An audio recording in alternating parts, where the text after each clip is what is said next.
Welcome to Foreign Countries, Conversations in Archaeology with me, Ash Lenton. Today I'm looking at perhaps an extreme end of archaeology, at least in terms of time period.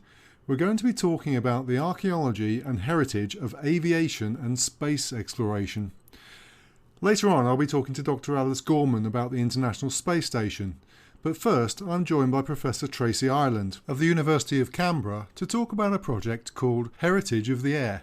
It's a project that investigates how aviation has transformed Australian society over the last 100 years. Tracy, I've got the impression that the story of Australian aviation has been an imperial one or even a nationalistic venture. Have I got that right? Well, the Heritage of the Air Linkage project emerged out of some earlier research, digital heritage research, that I was commissioned to do for Air Services Australia. And that came about really because 2021 is the year that marks the centenary of the civil aviation industry in Australia. And so, as these anniversaries often do, that got a range of people thinking about legacies and the historical and cultural impact of this industry and other aspects about what heritage was valued and what might not be valued. And so after doing that research, we came up with what I think is an interesting response to all of those questions. And what our early research into the heritage of aviation revealed is that it has been very strongly couched in terms of national development and the parameters of a very nationalistic view of history. And in fact, aviation is seen as a tool of national development and a driver for national development in Australia. And really, because I have a background, I suppose, in research that looks at the relationship between archaeology, heritage and nationalism, that was really the hook that got me intrigued, I suppose, in this subject area and led to me, I suppose, seeing, some particular lacuna in the research and holes that I could fill with the methods that I'm interested in experimenting with. So data collection is a very large part of that, but what is the cognitive approach to this material? The project has 3 methodological lenses and they're all quite distinct, but I feel that it's putting those 3 lenses in juxtaposition that I think produces some interesting views. So the first lens is really what we might call visual and material histories, and looking at historical questions through images such as photographic collections and film archives, or material histories derived from museum collections and collections of objects, archives and objects. So those 2 lenses looking at archives and objects, and that lens really includes work that fits into the category of object biography, which is really derived from very much the contemporary archaeology lens. The second methodological lens is framed by digital humanities methods, and that is really looking at digitized collections specifically, and working with resources such as Trove to develop tools that really try and disrupt the archive by using hacking methods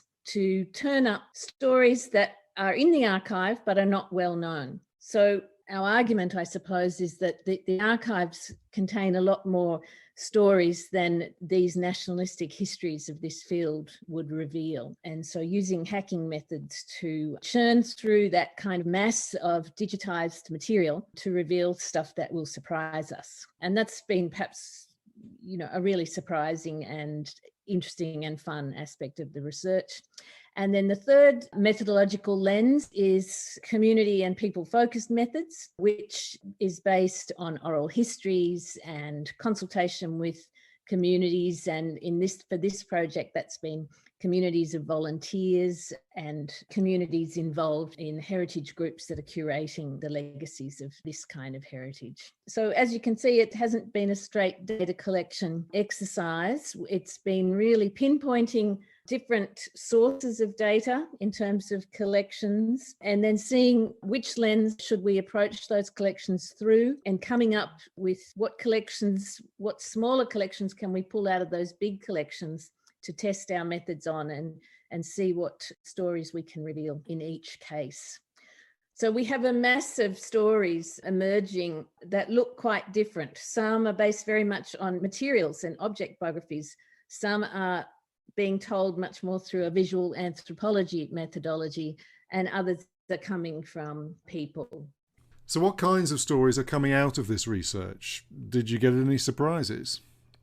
The first one I might talk about is one of our object biography research stories, I suppose, and it's based on the biography of the wreck of a plane. We call it the ruin of the Southern Cross Miner. And so that's the name of the plane, the Southern Cross Miner, and it crashed in the Sahara in 1933, I think, as when it was being flown from the England to Cape Town air race by an English pilot with a connection to Australia called Bill Lancaster. And it's quite a long and complicated story, it's actually a bit of a blockbuster of a story. So can be told in many ways.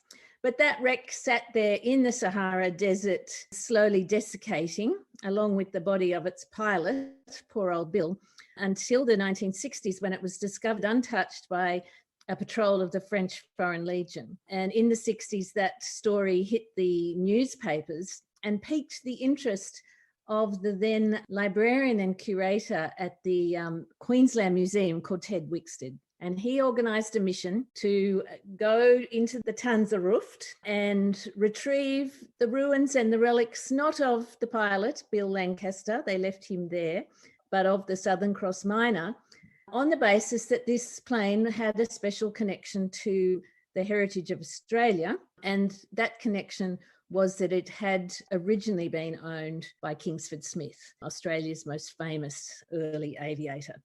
But that connection was really quite tenuous. So where do you start?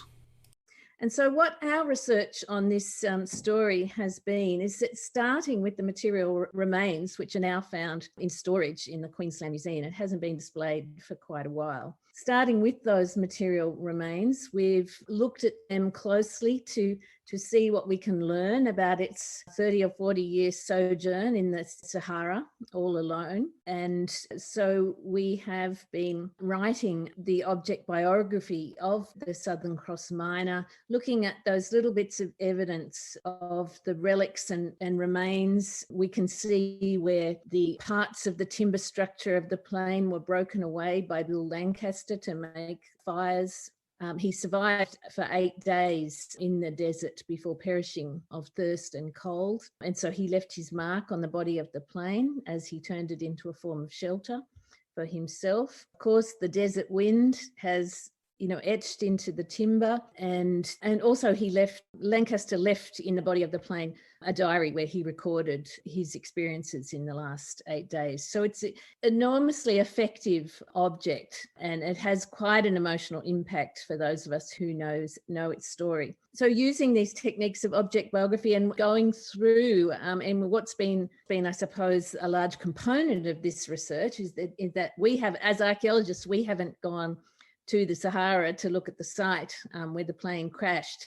But we have been working in the archives, digging out all of these records about how the rescue of the plane was planned and how they got the money to do it and what they wrote about. How did they get politicians interested in this item? As what they argued was that it was absolutely, because they spent a lot of money doing this rescue, and they were able to raise the money on the understanding that it was an irreplaceable aspect of Australia's aviation history. So really our results show that this relationship to Australian aviation history is really quite tenuous, but that the museum curators and others involved used the effective power of the relics and remains of the physical object of the plane, the skeleton of the plane, to make various political statements and to impact the board of the museum and other stakeholders involved. So using that, kind of theory, I suppose, from contemporary heritage studies and contemporary archaeology that push us to look at materiality in that way, that's been a fantastic case study that we hope to have published soon. It's a fantastic story. This idea that aviation was an imperial exercise. the commonly held, or I suppose the dominant understanding of the role of aviation in Australian history and society has been, one, that it was developed as a tool of empire driven by British interests in Australia, that aviation was promoted by imperialists as a technology that would bring the empire closer together. Of course, the technology itself was developed more quickly because of both the First World War and the Second World War, which had the impact of both putting the development of aviation technology into that hothouse atmosphere where aviation was not only, central to the defence of the empire, but also seen as providing leverage for the economic future of the empire after the war. And of course, it meant that large numbers of men and women, to a much lesser degree, were trained as aviators or as technicians who could look after the technology. Of course, as you probably know, the Australian aviation industry, the many small companies that sprang up all over Australia after the First World War were pretty much all ex-First World War aviators who then saw it as a huge entrepreneurial activity. So it was specifically seen and promoted and written about in the newspapers of the time as a tool of empire. In fact, it was also written about in very straightforward ways as being a tool of the White Australia policy. I have a newspaper article from just before the First World War of an airship that was named the White Australia. It was seen as the technology that would enable the peopling of the continent, particularly to the north, where it was seen as unpeopled and threatened by, possible threats from the north. So that context is very stark. Right, I had not realised that. So how did you gather all the information?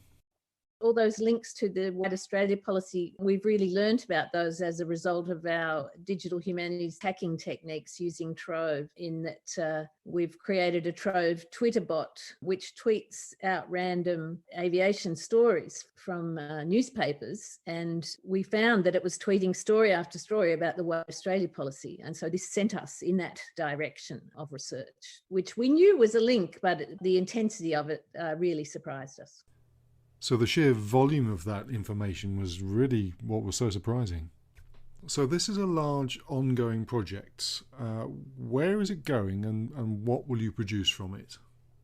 Well, one of the most exciting aspects of the project is that we have 5 PhD students and 1 master's student. And so, a lot of the research of the project is driven by those emerging researchers with whom I really enjoy collaborating. They all have reasonably distinct areas of research, and I'm collaborating with a student called Jess Weston on the biography of the Southern Cross miner. And her project is actually she is personally embedded in the archives at the Queensland Museum. Another student with whom I'm collaborating, Ashley Harrison. Ashley is a First Nations young woman, and her project is focusing on the experience or the encounter between Indigenous Australians and aviation. And her project is called Flight Across Country. And it starts off with an imaginary exercise of asking if Indigenous cultures were included in the Australian national vision of aviation, and if we had a national museum of aviation, what would it have in it to represent the Indigenous experience and encounter with aviation? And so she has come up with the most fantastically imaginative and creative response to that question, and has curated this collection of objects, photographs, artwork, stories. So everything from a basket-like woven model of a biplane from the famous weavers of South Australia that's in the South Australian Museum, to the very well-known example of the Ballaringi artworks, the liveries, the Indigenous liveries that the Qantas planes now carry or have for the last few years. through to collections of photographs of Aboriginal-led search and rescue missions of early aircraft disasters. So that's just a taste of what's being brought together in her project. So we're very excited to see the outcome of that, and she should be completing towards the middle of next year. And what are the public aspects of the project?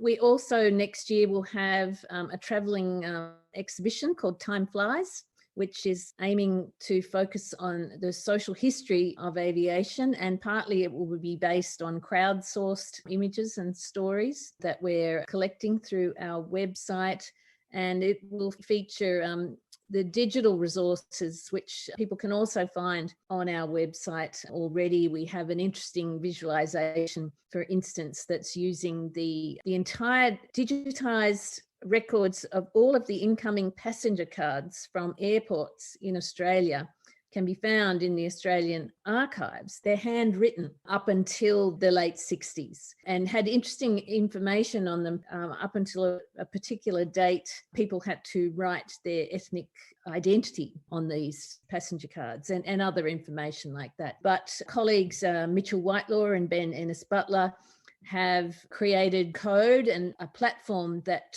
reads through these cards and creates images of the plane. It links to linked open data, and so it links the passenger card to other collections that show pictures of the airplane that the passenger was on, because they all have a numerical reference tag that can be linked into, and then it puts it onto a map-like visualization showing the journeys. And that's something that's still building and evolving, and that will be one of our featured exhibits in the Time Flies exhibition.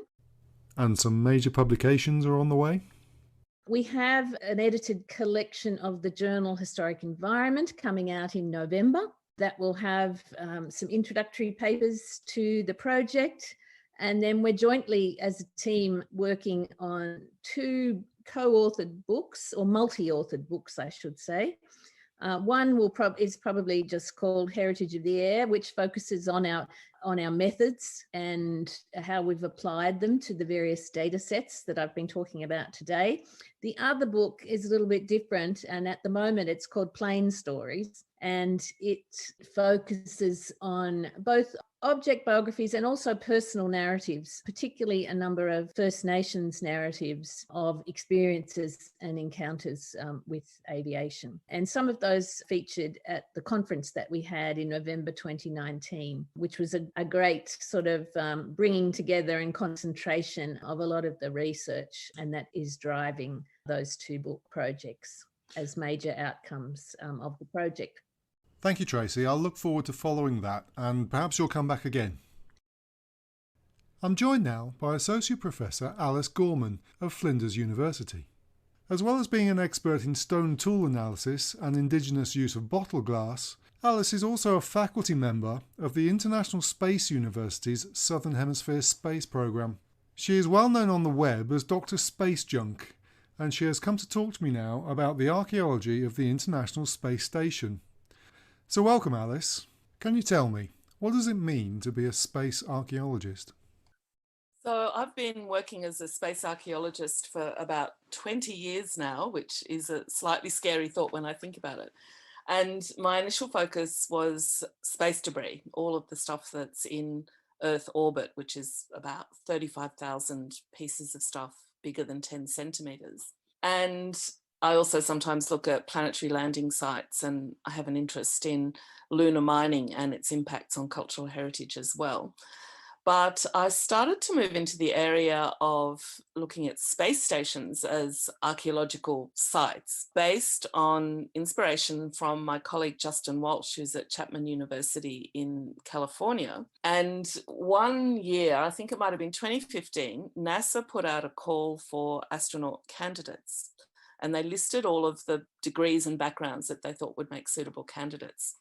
And they also listed some degrees that they explicitly did not want, and this included archaeology. And this absolutely incensed my colleague Justin, and he started thinking about what could we do, what kind of archaeological project could people do that would show NASA that they were absolutely wrong, and they did need archaeologists. And the idea he came up with was that we should look at the International Space Station and its archaeological record and show that there could be insights about how to design future space habitats that could only come from archaeology.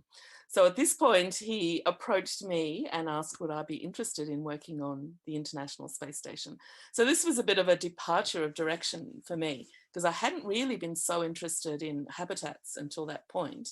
But it just seemed like a perfect combination of an extraordinary site, the only thing like it currently in Earth orbit, and one that would be developed in the future into newer and different habitats for different reasons. And I felt he was absolutely on the money.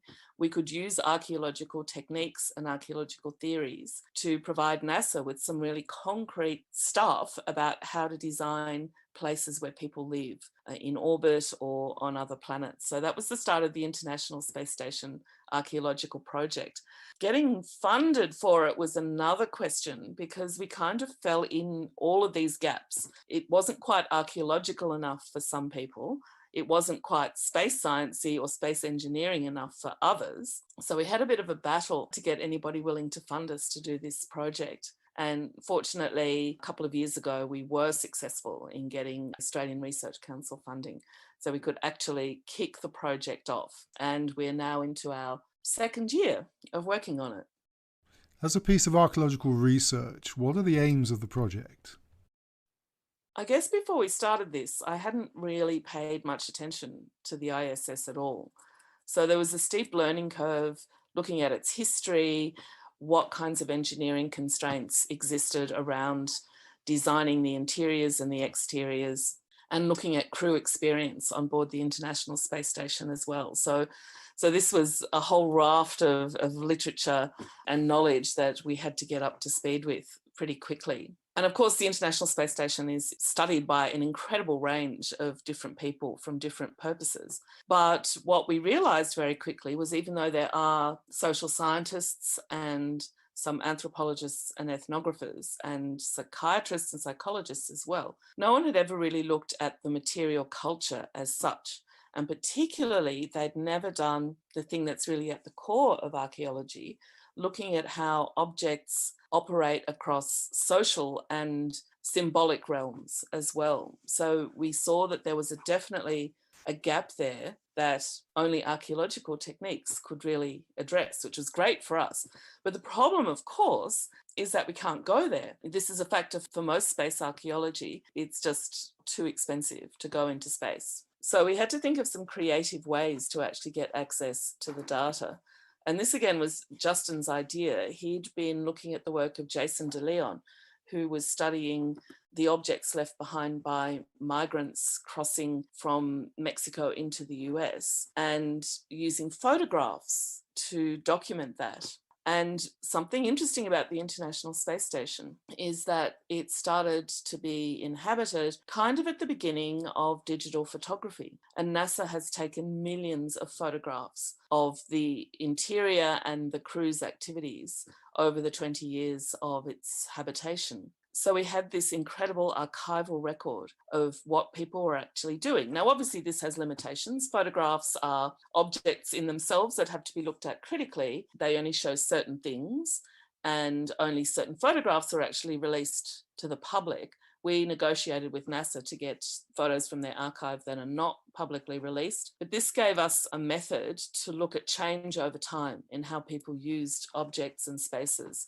inside the ISS. Literally millions of photographs. So how do we do that? So that was the next challenge, really. First of all, we explored the idea that we could maybe do like a community or citizen science project, something that's been done really successfully for identifying different celestial objects in research on wildlife and ecology.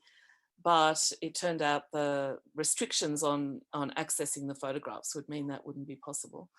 So then we turned to machine learning. So we're working with some machine learning specialists at Chapman University and a wonderful data engineer, Amir Kashefi, with me at Flinders on automating the process of looking at which objects crew interact with and how they do that and how that changes over time. Some people say, well, is this really archaeology? You're just using images. You're not actually studying the objects themselves. I don't find that a compelling reason for it not to be archaeology, because we're doing the same things all archaeologists do, like looking how objects constitute social behaviour and how human behaviour shapes technology in its turn. So I think that's a pretty valid way of carrying out an archaeological project. Right, so what kind of archaeological questions are you asking?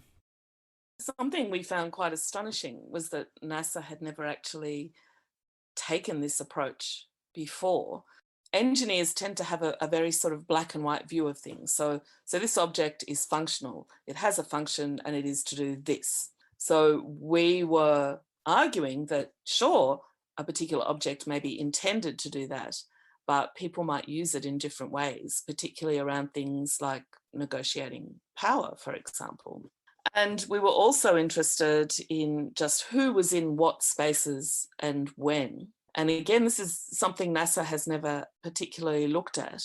And some very early results showed that, for example, even though there haven't been that many women in space or on the International Space Station, it's only like 11% of all crew members, there seems to be a higher affinity of women being present in a space station module called the cupola, which is a fantastic octagonal shaped window that's generally always pointing towards Earth. So you can just go in there and watch the Earth passing underneath. It's quite amazing, really. So we don't yet know the reason for that, but it's shown us that even a pretty rough and dirty statistical analysis of who is in what spaces could be quite illuminating. And the International Space Station is divided into the Russian orbital segment and the US orbital segment, which includes the European Space Agency and Japanese modules as well. The Russian orbital segment is designed around the earlier Russian space stations, such as the Salyuts and Mir. So it's quite old design, quite old technology. And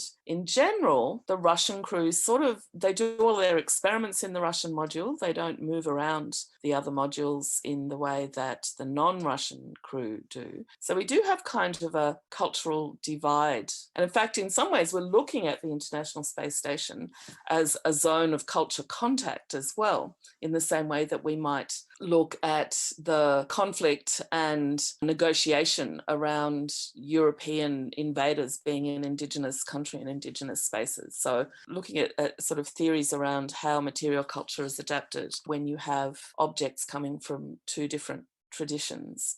So we think there's a lot to be done just by taking these perspectives, looking at how objects might in fact operate across multiple registers and have significance in ways that are quite divergent from pure functionality. So what are some of the artifacts that you are actually asking questions of? One object that is my current obsession, if anyone has read my book, Dr. Space Junk versus the Universe, Archaeology in the Future, they'll know that I'm obsessed with cable ties, which are the little straps of plastic that are used for all kinds of purposes. There's a similar object on the International Space Station, plastic Ziploc bags. There's thousands of them up there. They're in almost every picture you see of the interior, yet they're incredibly cheap, incredibly disposable. So how does that object operate in these contexts is one of the questions that we're interested in addressing. How do they get repurposed or recycled? How adaptable are they? How do people use them to overcome the constraints of working in microgravity? And what are the social implications of that? I mean, there's so many questions and so many directions that we could go in. One of the other things we've been looking at, and this really came from an observation Justin had when we started the project, we've been looking at the pictures that people stick on the walls. And this is an interesting one because when we talk to space people about what we're doing, their idea is that because we talk about culture in that archaeological sense, that we're only interested in, how do I describe it, like artistic objects. That's kind of what culture means for them. So unfortunately, by looking at the pictures on the walls, we're kind of playing into that misconception. But all the same, this has proven extremely valuable because no one had looked at what pictures were put up on the walls and how they might change at all, ever, until we decided to crunch some numbers from the data we got from NASA. And it turns out that these images aren't just random things people have stuck up, like you might put pictures on your fridge door, particularly in the Russian segment, have very extensive connections into political events happening back in Russia and to both individual faith-based beliefs of the crew, but also the resurgence of Russian Orthodox religion following the fall of communism. When you do just the normal regular thing that any archaeologist would do, which is to identify them, map their location, map their frequency and how they change, a classic kind of seriation curve, you could say. Look at how they change over time. There are actually patterns there that require explanation. And of course, space archaeology is the archaeology of the contemporary past, but also historical archaeology in that sense. So we're using all the same techniques that historical archaeologists would use, which is all of the archival documentation, oral history accounts, what people remember. So we've got all of those tools at our disposal as well to interrogate these objects and see what they mean. I'm fascinated by the Russian Orthodox icons, but can you explain, the spatial arrangements first, and then how the iconography works? Well, one really interesting problem in space habitats that are in microgravity, which effectively in Earth orbit means free fall, is that there's no direction. There's no up, there's no down. And particularly if you let go of an object or the object isn't attached, it will float around, get sucked into an air vent. We calculated about 3,000 lost objects currently on the International Space Station, which is a bit extraordinary when you think that it's only the size of a 5-bedroom house. But how space habitats have been designed to give people a sense of comfort or a sense of being able to orient themselves easily as they would on the ground in full Earth gravity has been really interesting. Something that the Russians did earlier on, and this was drawn from the work of an amazing interior designer called Galina Balashova, who did the design work for a lot of the earlier Russian space stations, is the use of color to create an artificial sense of up and down. She used sort of a muted sea green on the walls and a sort of a beige color on what would be the floor or the ceiling to create an artificial sense of direction. So even though there was no gravity, it would be possible to visually sort of replicate that sense of having up and down. In the US segments of the space station, they haven't gone down that path, generally just white walls. Many of the signs on the walls are in a particular orientation. So if you're going to read them, they kind of invite you to be at a certain angle, the right way up. These were not designed to be visual cues, but have ended up being visual cues as to which way ought to be up and down. But we noticed some other differences as well. So in the US segment, it's not considered appropriate to put religious images on the walls. You'll see lots and lots of mission patches. Anytime there's a mission to space, they design a mission patch, the little circular things produced in iron-onable forms so that you can put them on your clothes or as stickers. So there's lots of mission patches, but there are no religious pictures, which is kind of interesting because a lot of US culture is derived from its dissenting religious roots, the pilgrims who came over of conservative Christians in the US. And sometimes this has got in the way of space things. So very famously, when the Pioneer 10 and 11 plaques were being designed, these were two space probes that were the earliest to be sent on trajectories that would take them outside the solar system. Carl Sagan and a group of people decided to send a message on them. And they created a plaque, and on this plaque were outlines of a naked man and woman. There was a huge outcry because the woman's bits were indicated by a little line, and they had to take that little line out. So it's not that religious considerations don't sometimes have an impact on what happens in space. But because it's a largely a government-funded facility, these images aren't allowed in the US segment. So this is quite a strong contrast to the Russian segment, where from the very first mission in 2000, there was a small picture of an icon placed on a particular part of the wall of the Zvezda module.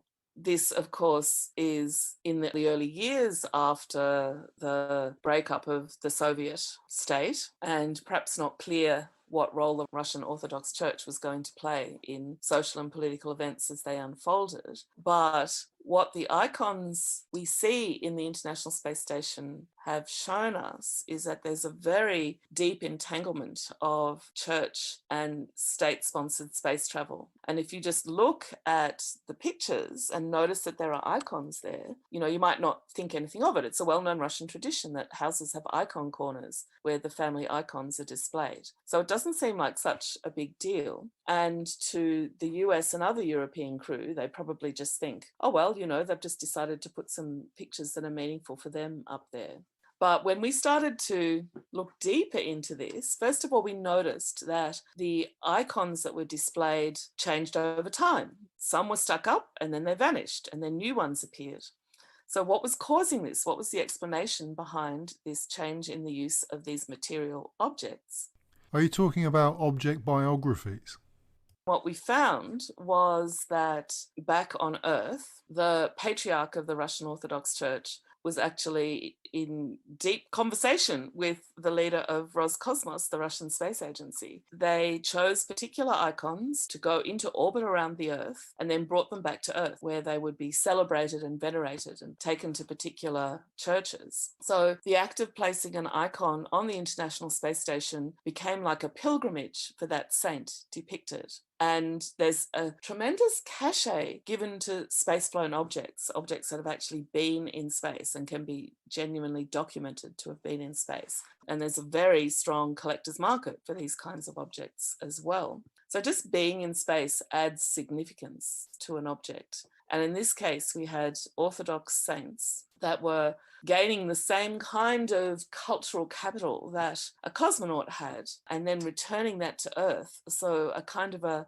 deepening of religious significance by virtue of being closer to the heavens. And some of these icons were sent to commemorate particular significant religious feast days or to lend emphasis to a particular church. While none of this was evident just by looking at the pictures of the interior, what we found out was these simple, often just bits of paper stuck onto the wall as objects, as material objects, had this incredible symbolic and political importance and were representing the ways. We think of crew on the International Space Station as incredibly isolated, and they are.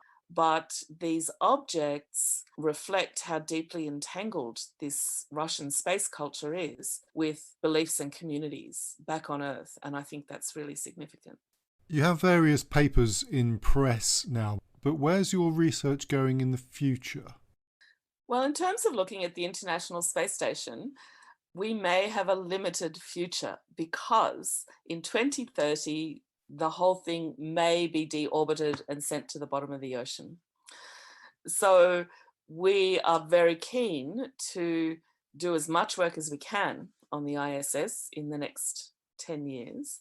What we're expecting is that we will find many patterns of behaviour that emerge, as demonstrated by the ICON study, that nobody has noticed before.